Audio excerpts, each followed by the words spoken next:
My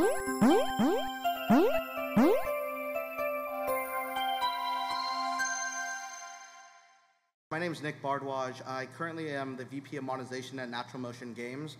I also gave myself a fake title, Game Design Intern, only because this was supposed to be a dual presentation with my product director on one of our lead titles. Fortunately, he wasn't able to make it out, so I'm taking over his side. So the title of today's presentation is Don't Stop Polishing, Standing Out in Mobile and Social. Pretty much, we want to give you a holistic experience and view on how NaturalMotion ships titles pre and post-launch. So we'll be discussing kind of the product design cycle, monetization, and lastly, user acquisition. And hopefully can give you, like I said, actionable insights to take away. So kind of just getting right into it, the best way to kind of move forward is kind of giving a background on what NaturalMotion does. So for those of you who know NaturalMotion, historically we were a middleware service and still are, and provide a solid character animation tool leveraged by various console companies across the globe.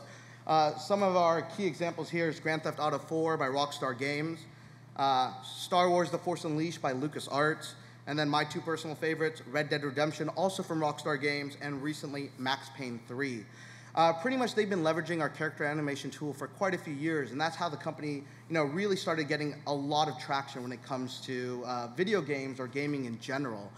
And then a few years ago, we started to do a smaller pivot and wanted to try something out new, and that was mobile gaming. With the rise of the iPhone, we want to see whether or not we can take our graphics and make some really great experiences. So of course, the first thing we tried it out was the paid game model, or also known as premium mobile games. Pretty much we wanted to release a game on iOS or Android for 99 cents, $1.99, whatever it may be, and see the traction. With our first initial game, Backbreaker, and a traditional American football game, we had massive success. This was a top 5 paid game in iOS across the world, and still continues to do well today in the rankings. With Backbreaker's success, what came next? Backbreaker 2. We also even have a third title in the franchise in a way that we partnered with the NFL called NFL Rivals. We also tried some interesting stuff working with IP. We worked closely with Hasbro and built out the game Jenga for mobile. Again, initially a paid game, another top 5 paid hit that was successful. But the interesting thing about Jenga, it was our first title that we really experimented with mobile as well, so it was on both sides, both paid and freemium. So earlier this year, we released Jenga for free, just for 4 days. It was actually during GDC San Francisco. So kind of let's look at the numbers. We learned quite a bit from it. We ended up doing 4 million downloads in 4 days. Historically, this is one of the fastest growing games of all time. It peaked over 1 million DAUs. It was the #1 free application in 50 countries, and this was all with a $0 marketing budget. The interesting thing about this was a battle with my good friends at OMG Pop Draw Something. This is when they were at their peak. We actually knocked them off of #1 for those 4 days. After those 4 days, we went back to paid and learned quite a bit of information, specifically the revenue, the opportunity, and how strong the brand is. So, this kind of gives kind of a transition into what NaturalMotion is now doing full time, and that's free-to-play game design. So when we look to free-to-play, well, actually before, here's the chart. It's hard to kind of understand pretty much. This was the chart before and after we made Jenga free, and it just shows you #1 in every country in the world and the subcategories as well. Just another way to visually represent it. But then we moved into freemium mobile gaming. In September 2011, we released our first free-to-play title.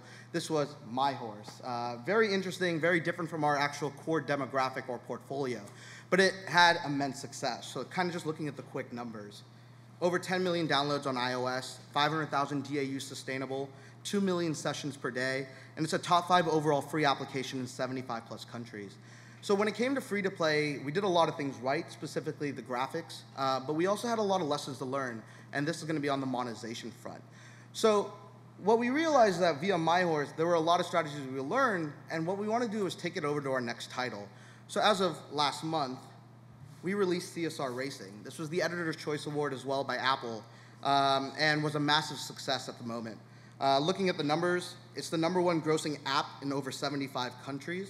The one cool tidbit that we continue to utilize is that we actually sell more virtual cars than the entire retail car industry at the moment on a per day basis. We sell, and they keep saying the industry's dead. I don't know, maybe we can revive it with CSR. At the moment, we're averaging 1 million virtual cars purchased per day, which, like I said, higher than the retail market. So clearly we've had a lot of massive success, but the one thing we want to do is how do we share these insights back? How can you learn from what NaturalMotion is doing and try to bridge it for your own company, whether it's in free-to-play or paid? Because we kind of learned that. Also, we have a console experience too. So the one problem I have with a lot of these conferences is that these presentations kind of look like this with these question marks in the middle. Someone will do a quick overview on the mobile market. We'll tell you that, oh, our game, this is what it did, look how pretty it is. Then there was something magically happening in between, and then they make $1 billion. Kind of sucks because you don't take anything away from it, right? You have no actionable insights. What do they really do? What did their product design look like? So hopefully today, I'm going to be able to answer those questions. So the 3 gaps we'll be filling in today are product design, monetization, specifically first-party monetization, and then, of course, user acquisition. This is really what we feel is a successful roadmap when it comes to being profitable in the ecosystem. And like I said, hopefully our background shows that we can speak a little bit to this. And moving forward, again, more than happy to answer questions. So let's kind of go forward, right? We're going to be looking at the mobile market first. I'm actually going to just breeze through that. You should understand the domination occurring on smartphones, et cetera. The product design, I'll be actually taking a more holistic approach to show you kind of how a core loop is designed at NaturalMotion and how we try to iterate upon it. Next, we'll look at just kind of the high-level overview of what are the concepts you could be monetizing in free-to-play, and specifically, how do you make advantages in regard to your own company. Last will be user acquisition. In this type of market where, to tell you the truth, user acquisition is shit, quite a few people are flooding it out. How do you get any advantages? How do you actually get users to your great games? And then lastly, profit. I like money. So the mobile market, right now at NaturalMotion, we really believe in iOS, and that's kind of the forefront. All of our free-to-play titles are only on iOS at the moment. Don't get me wrong, Android has a huge opportunity, but when it comes to iOS, we've really understood that they understand the gaming ecosystem really well from a mobile perspective, but also free-to-play, and when it comes to monetization in-app purchases. And that's why we really lend a lot of focus on that platform. But Android is getting there, and let's look at the numbers behind it. So the rapid growth. There's already over 300 million iOS devices with even greater expansion expected. A lot of people are saying that there will be over 1 billion by 2015. When you look at these type of numbers, you realize there's a huge market opportunity. But even Android's the same. There's more Android devices right now in the market, and they're actually growing at a faster rate. Recently, Eric Schmidt announced that they're activating 900,000 devices per day. It's estimated now that they're pretty much over 1 million new activations of Android devices. When you realize this is a huge opportunity, and this is what NaturalMotion looks at as well. But not only looking at that opportunity of growth, we're looking at the power of these devices. These devices now have console power. If you look at iOS and what they're doing specifically with the iPhone and iPad, it rivals that of the PS3 and Xbox 360. And it seems to be a little bit untapped in this market. If you have these devices and this power in your hands, how do we utilize that? How do we take it to the next level? Another question that we asked at NaturalMotion. Lastly, the shift to free-to-play. This was just recently taken about a couple weeks ago. When you look at the top grossing charts in the US, the top 4 are freemium titles, solely free-to-play. 3 of them have been out for over 6 months, so clearly they're already well-saturated apps from user acquisition. This isn't a quick burst. And the only one that is paid is one that's leveraging IP, not only from Disney, but is also following after Where's My Water. If you look at where Where's My Perry right now, it's already out of the top 20 grossing, I believe, in the US specifically. So you're seeing there's this global dominance of a shift to free-to-play, and this is where the mobile market is looking at. So in summary, right, the 3 big things we take away from this, right, is mobile is there. Mobile is a huge opportunity. Second, the power and the devices are there as well. We can do a lot of really creative things. Lastly, if we're going to be doing something, it needs to be free to play, because this is where the market's evolving. So when you have that type of philosophy, it really comes down to what our product design is built off of. And this is where it becomes somewhat interesting, as I'll be able to share some of our insights on the product design. But kind of moving forward into it with NaturalMotion games, we have these 3 pillars, and these are the 3 pillars we aim for every game we build. First and foremost, console quality. We want to build game experiences that rival that of the console. When you play our game, people are thinking, is that game out on PS3? What is that title? If you can start mimicking that, you have a great word-of-mouth traction. You'll be seeing people sharing their games. I was sitting in airports where I'm just watching people share CSR and the visual experience they get from that. And that's something that we're trying to rival as well. Next is addictive gameplay. From a KPI perspective, if you want to really tie this in, this really comes down to retention. We want to make sure users are addicted to what they're playing. We're not just doing high graphics and having a one-hit wonder. We want to sustain it. We want you to keep coming back into the game. And that addictive gameplay is core to our design. Lastly is polish. The best way to put how polish is important to us was CSR Racing, a #1 grossing app in the world. That game was actually able to come out quite a few months earlier. But what we believed is that we wanted to put out the best product possible. And if we did that, we'd be happy with that. And that's something we continue to maintain. If we don't feel a product's 100% ready for market, we're not gonna push it. You've heard of MVP, minimal viable product. We also believe in MVP, but it's most viable product. What can we get out there with our best of our abilities? And that's how we're switching it when it comes to freemium. So when it comes to game design, the one thing we had to better understand were play patterns on mobile, right? We understand console, we understand how users play on it, but mobile is definitely something new. There's a lack of information, a lack of transparency, so how do you have to understand it? So the two biggest things we want to understand were what were the different usages and what were the different design elements we had to take into consideration. Because even though we're bringing console graphics, it doesn't mean that we need a console experience. We need a hybrid. So what was the best mesh for that? So the biggest KPI that we were looking at the time was the the median session length of games in that market. So for us with CSR Racing coming out, we wanted to know what the market was doing at the time. What was the average session length? What we saw was 1.9 minutes. That's not a console game experience. 1.9 minutes, what the hell do you do in 1.9? It was a question that we had to constantly ask. And it was a question that was gonna answer how long our loop needed to be, or what that core loop needed to be, and more importantly, what your play session length. This is really important to understand in this market because you realize people aren't playing an iPhone game for 45 minutes straight. This is not the average. There'll be outliers, of course, but this is short consumption.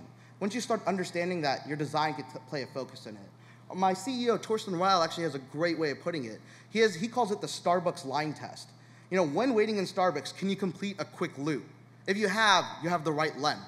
And that's something that we do iterate consistently on, and that finding that right time is crucial when it comes to mobile game design, specifically on free-to-play. So now this is, I guess, the holy grail, as they say. What does your game loop look like? This is really basic. What we wanted to show is that when you are building a game from the ground up, you want to go all the way to the roots and start building on top of that. For us, we want to know what does every core game loop for a free-to-play game needs to look like. It's this. Do a thing, get a thing, expand your things, repeat. That's it. If you look at any great free-to-play game design, you can back it out back to this principle. Yes, there's different elements within each, but that's what you get to tweak upon and get your own gaming experience. So when you look at our core game loop, this is where we start every single time. But let's take it one step further. What's the user experience? How do they view this? So when a user comes into the game, when they do a thing, what are they constantly evaluating? Well, they're gonna evaluate how do the visuals and aesthetics look? How does the gameplay feel? Is it addictive? Do I wanna continue this? Is there value for me to progress? So these are questions you wanna answer between step 1 and step 2. Then when you get a thing, what are they getting? You know, games that are right now doing really well are card collection games. And the best thing they do is that they give you a card every time you complete a battle. And that collection, that sense of achievement is absolutely huge. And that's one thing that they're predicated on. Unfortunately, CSR is not a card racing, is not a card battling game. But what we do, we provide virtual currency here. There's also opportunities for having discounts to your cards. Then next, after you get that virtual currency, how do you expand your things? How do you create a gameplay that's unique to your own experience so you can keep going through the loop? In the end, a great game needs to design it where they have an opportunity to expand, but also there's so much more expansion that they run out of money, because in the end, you want to cycle them back in.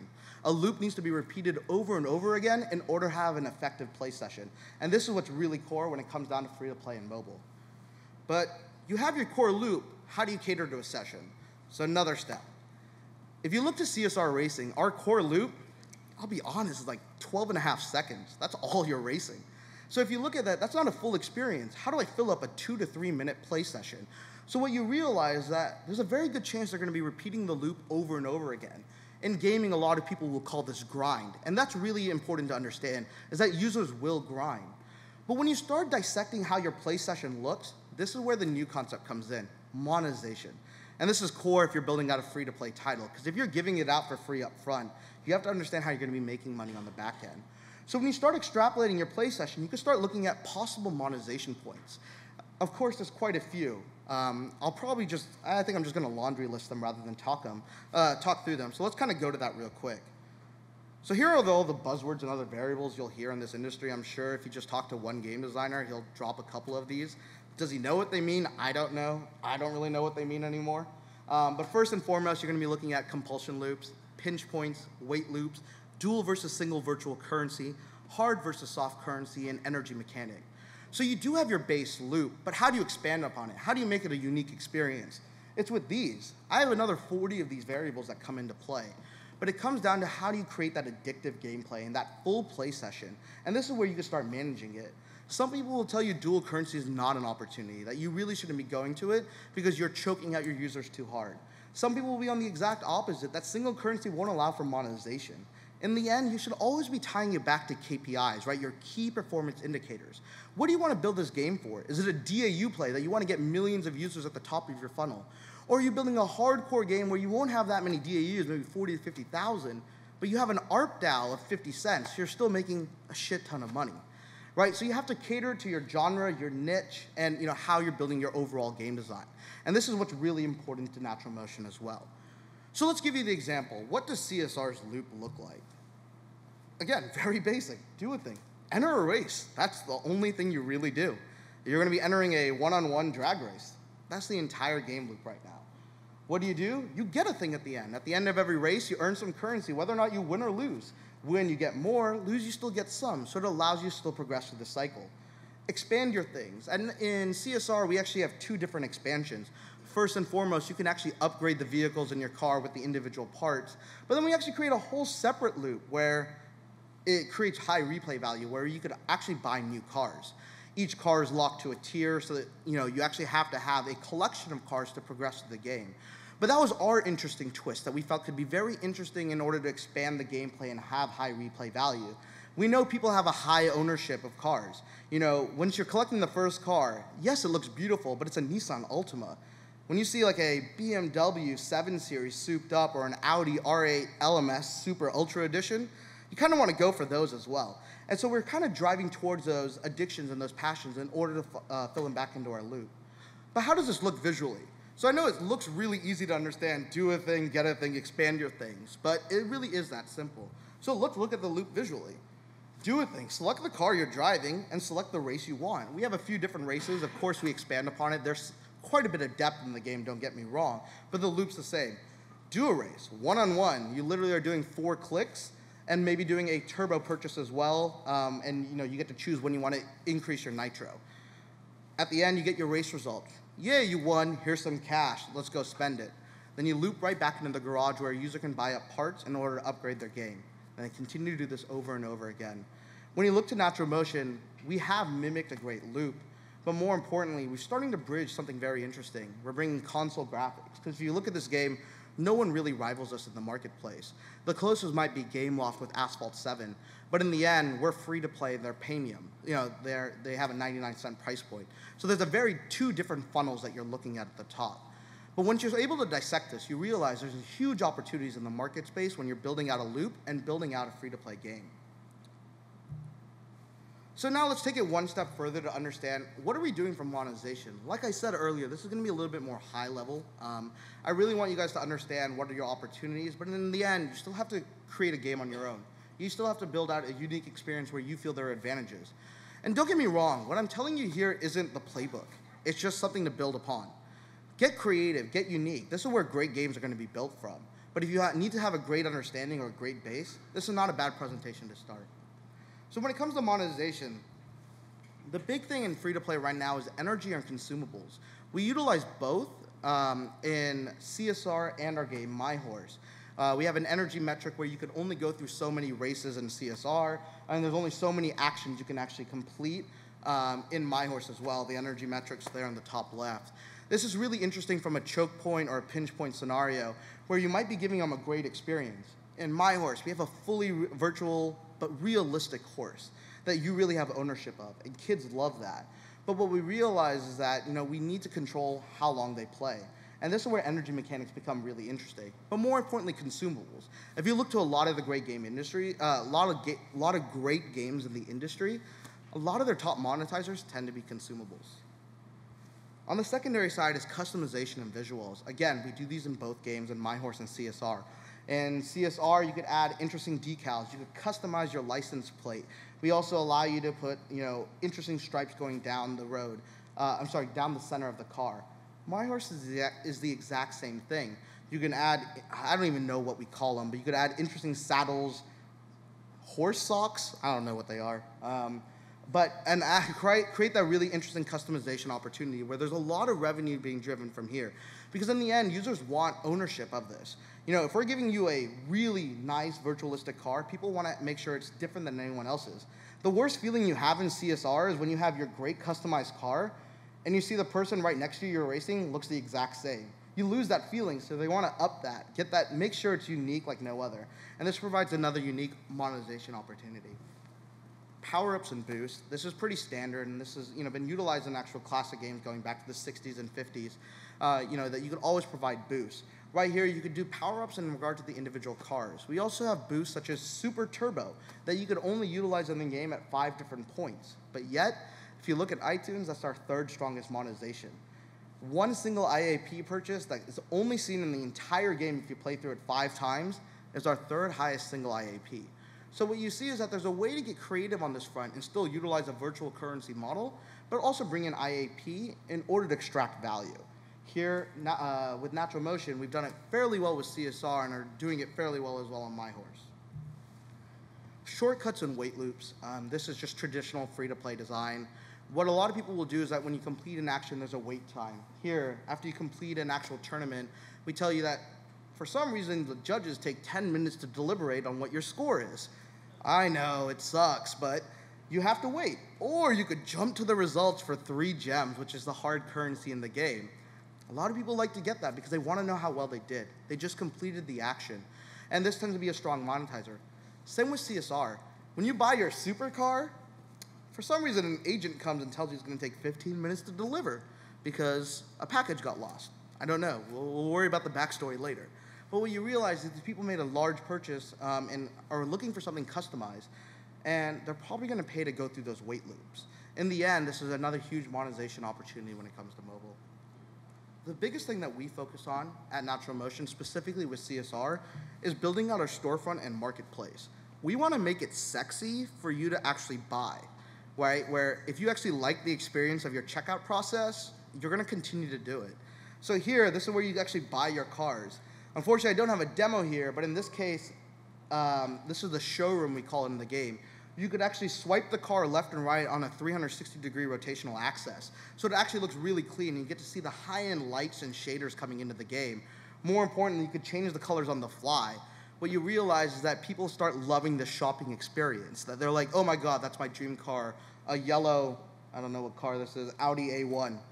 I don't know why you'd want that, but that could be it, and it'll actually improve the checkout process here. So what we realized, if we invest a lot of time here, you're going to have a much higher conversion, and that's one of the major things we look at.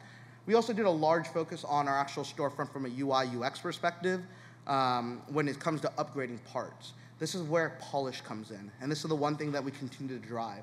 We could have made this just static pictures. It probably could have worked, but in the end, we wanted to push the best product out, and this becomes a very immersive experience. When you start getting into immersion, that's when you start breaking lines, and that's when you start doing something very unique that people will be looking at. So I know there was quite a bit on that front. I'm going to kind of breeze through this. UA tends to be one of the big things a lot of people ask us about. When it comes to the current ecosystem, you're seeing UA costs just rise rapidly for both iOS and Android. So I just wanted to go through this, give you some quick tips on what you should be doing in order to A, mitigate your user acquisition costs, buy effectively, and more importantly, don't lose money. That tends to be the biggest problem, is that people will burn money by doing a test. A test does not need to be $10,000 where you get no return. So hopefully you'll be able to get some insights here. This funnel is actually from Facebook. It's actually very close to the funnel we utilize. I didn't want to change it because I wanted to let you guys see how Facebook looks at it. If Facebook, which is a very non-monetization platform at the moment right now, yes, they serve ads, but they're not really doing IAP directly on the for the Facebook results. They have games, etc.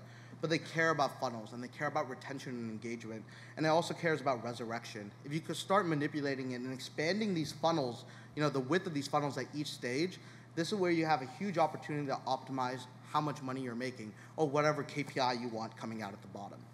So kind of going into this, What does a UA ecosystem kind of look like? UA is short for user acquisition. Currently, it's broken down in the quality of installs and the type of installs that you're going to be buying in regard to what's the media source. So in regard to quality of installs, there's 4 major segments. First and foremost is incentivized, second is non-incentivized, third is cross-promotion, and fourth is organic. So going really quick through this, iOS has already banned incentivized installs directly in the platform or within the game, but incentivized installs still exist on the platform, in the ecosystem on iOS. You'll also see it being a huge opportunity on Android. Problem with incentivized installs, these are low quality. These are users who are getting currency to download your app, but the currency is not for your game. It's for another alternative game. So you tend to have very low engagement, low retention, and low monetization. And that's why the price points or the CPI price points tend to be much lower. Next, you have non-incentivized. There's quite a few media units on this. These tend to be full-page interstitial ads, banner ads, where there's no incentivization mechanic. These tend to have really strong quality. Based off the actual quality numbers I can give you, non-incentivized sources tend to have 70 to 80% of the value of organic users. So these are the ones you try to aim for, but in the end, you still want to calculate the ROI. Next is cross-promotion. This is usually your own internal network. For us at NaturalMotion, we have already a few free-to-play titles and a few paid titles. So we let our users know that a new title's out. Go ahead and check it out. Utilizing this internal cross-promotion is a huge driver of quality and also promotes your brand. Because usually if a user likes your game, especially for something unique such as graphics, they're going to want the rest of your portfolio or other games that you have. So make sure they're aware. Lastly is organic. This could be via features, whether or not you've climbed up the charts, virality, etc.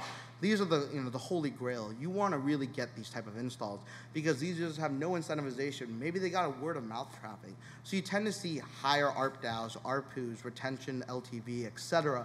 from this type of user base. Quickly going down the payment options, the big 4 are CPM, which is cost per impression, CPC, which is cost per click, CPV is cost per view, and lastly is just straight CPI, cost per install. I kind of show what the impression to install ratios are for each of these. You know, with a lot of impressions, you're gonna show them quite a bit, but the conversion is gonna be really low. Click to install on CPC, again, still fairly low. You're looking at 10%, and same with CPV. So what it realizes is that the conversions are low, so you always need to be optimizing these channels, evaluating what the ROI is. So how do you do that? So one of the big things at NaturalMotion, our philosophy simply is that we will only work with sources that track. We want to know the quality of that. Why is this important to us? Pretty much if we do a test buy on any network, we ask them to either do a UDID dump of all the installs they provided to us, or any other similar tracking method, or allow us to provide a post-back URL where we're getting pinged in real time the installs that are occurring. This is valuable because this is where we can estimate the quality of their traffic. We can then take that cohort of users and then evaluate what was their retention, what was their 1-day, 7-day monetization, ARPU, whatever you want to utilize. And this becomes really important because the one thing I tell anyone I work with, no install is the same, right? Installs have different qualities, so you need to make sure that you're optimizing on a per source basis. But the only way to do that is having a great analytics team and making sure you're getting those UDIDs back from the users you work with. Next is, right, evaluate each source based on KPIs. I don't care what your KPIs are, just make sure they're valuable and evaluate each source to it. For us, I care about retention and monetization, so I'll be looking at those KPIs for each source that comes in. I want to make sure that this is ROI positive. Third, double down on the right source to constantly improve your metrics. When I say double down, you'll actually see certain sources outperform like no other. Who knows why? There's a whole bunch of different variables. The big thing is you shouldn't care. If you start realizing someone's outperforming, start doubling down on that source. And this is where you can start getting competitive edge in the market and the ecosystem. Because certain sources only have a competitive edge for maybe 1 week or 2. Capitalize on those 1 week or 2. It does require you to have a full-time UA manager, but it becomes important when it comes to the growth of your game. Lastly, only buy ROI positive. This is our philosophy. You know, everyone has their own different agenda. What you're seeing right now is a lot of people are looking for market share in the industry, right? New entrants. Should I call them out or not? No, I won't call them out.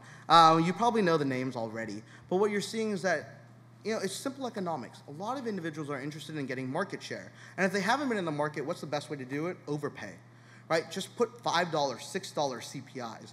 Recently, I've seen between $8 to $10 per install. These are all negative ROI campaigns, but they don't care because they need market share. They have billions of dollars to spend. And this is something that you're competing on a daily basis. So how do you rise above it? You can't. You don't compete with those. You find the opportunities across the board where you can leverage some user acquisition. In the end, you might need to get creative with cross-promotion or other channels. If you find an edge, leverage it. Because in the UA game, a 2% edge means everything. And that's really important to understand, and is usually overlooked by a lot of major studios. So with cross-promotion, just a quick review on what we do at NaturalMotion. We cross-promote against all titles utilizing full-page interstitial advertising units. Pretty much we let them know, hey, this is Jenga, it's free for a limited time, a little stronger call to action. Sometimes we actually even experiment by letting them know, hey, this is another NaturalMotion title. Sometimes we'll even go further by saying, hey, this title is exclusively available for you for free. Even though it's CSR and it's free to the rest of the world, it tends to convert a little bit better. So get creative here on how you're going to get conversions, and then also leverage and aggregate. Here, we also do promotion from partner brands. With Jenga, they have 250,000 Facebook likes. The NFL has quite a few likes when we partnered with them on the NFL Rivals. So you make sure that they push them on their channels as well. In the end, you want to be promoting virality in any way or form and making sure your name gets out. Then leverage social sites. Twitter, Facebook, YouTube is the most interesting. I just want an excuse to put Reddit. I love Reddit, and it's actually one of the best marketing tools that we've ever utilized, especially for Jenga. We posted on Reddit, hey, Jenga's free, go check it out. It ended up reaching the front page of the site and ended up driving 75,000 clicks. Amazing. I didn't even do anything, and again, cost me $0 for that. So there's a lot of interesting sources. Other sources we've utilized that panned out really well, a deal site called Woot, which is owned by Amazon, Groupon. Again, I just post on their forums and let them know they're free. Well, you see that there's a lot of individuals who just want free apps. So if you let them know, like Jenga went from 99 cents to free for a short amount of time, you'll see a lot of conversion. And you can also let them know about their games. On Reddit, I posted, CSR Racing's out. Would love to hear your feedback. You could go look at Touch Arcade forums. There's a lot of interesting stuff occurring across the board. And if you can start leveraging that and also channeling it back to a UA method, another significant advantage in the space. I don't even want to go down this. These are the key performance indicators. If you really need to look at this later on, the deck will be available, but these are what we look at specifically on a day-by-day basis. I look at about 20 metrics on a per-day basis, but these are the core ones. I always recommend you to understand this, especially if you're on the free-to-play side. So in summary, hopefully I was able to give you kind of a holistic design review on what we do at NaturalMotion and how we do it. Hopefully there was some value out of that. In the end, the big things that we always want to tell any partner that we talk to is understand what you're doing. Just don't do it because others are. There's a really big opportunity in mobile, but it only works if you execute to your full potential. And that's something that seems to be overlooked in the market space. Secondly, if you're doing monetization, understand free-to-play game design. This is simply just looking at the top grossing games and playing through them. See what they do. That's how I've learned in the past few months. Seeing what all of our competitors are doing. There's a lot of information to be learned. Unfortunately, there's not a lot of transparency in this market, so you'll have to do a lot of the work on your own. Lastly, when it comes to user acquisition, invest into UA. Understand a full-time user acquisition manager. When it comes to mobile, this is going to be huge. CPIs are going to continue to go up. There's huge entrants coming into the space that have multi-billion-dollar market caps. They're going to be flooding it. So how do you get an advantage? It's only putting someone on there full-time. Oh my God, we're hiring. I'm sorry that I'm putting this in here because I always hate pushing this in, but it is true. We are hiring. We're rapidly expanding. We're doing something pretty interesting. And if you have any questions, again, feel free to ask me. We have a booth also in the expo. Again, more than happy to hire. Contact info. If you have any questions that you aren't able to ask in person here, that's fine. You can email me. You can find me on Twitter. I usually tweet about random stuff and get in trouble for it. So hopefully there's some expertise there. That's all for my presentation. Thank you so much. Can you go back 2 slides? Thanks. Just leave that one. I like that. You like the Ultra R8 LMS? Yeah. I like one of those. Yeah, one of these days.